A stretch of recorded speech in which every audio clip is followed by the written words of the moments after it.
Welcome to today's edition of Layoff and Employment News by Employment Boost.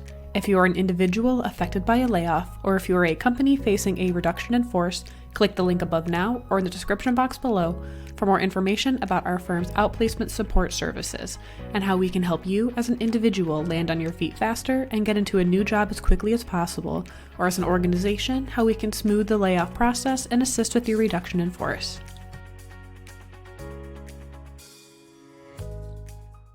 Welcome to today's edition of Layoff and Employment News by Employment Boost. Today's date is Wednesday, June 26th, 2024.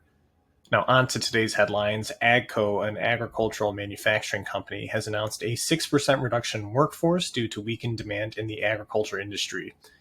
It is not currently known how many employees will be impacted or when the layoffs will occur.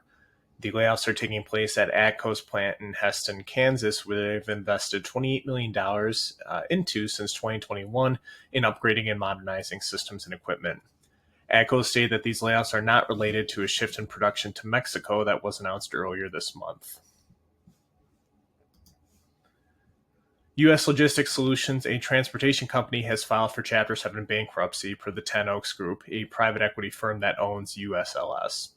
10 Oaks shuttered the company due to a third-party lender not moving forward with financial support, putting well over 1,000 employees abruptly out of work. 10 Oaks Group stated that USLS had 864 employees and 305 contractors, while the former president of the company stated on LinkedIn that there were more than 2,000 people impacted. Regardless, the last paychecks for the company have been delivered, and all who were involved will have to start looking for new positions. Finally, Wayne-Sanderson Farms, the third largest poultry producer in the United States, has laid off 40 employees at its facility in Laurel, Mississippi.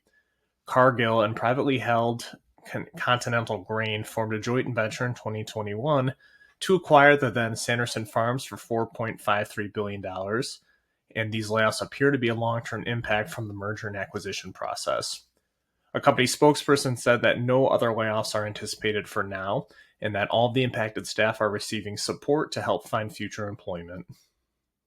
Finally, German automotive manufacturing giant Volkswagen has announced the layoff of salaried administrative roles at its facility in Chattanooga, Tennessee.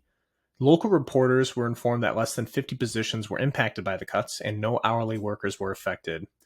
Volkswagen has stated that the layoffs are part of a global performance program to drive efficiency and generate cost savings for the core brand.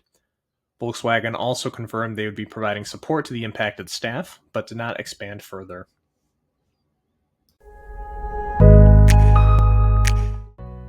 Lastly, we are one of the leading global outplacement and career consultancies on the planet.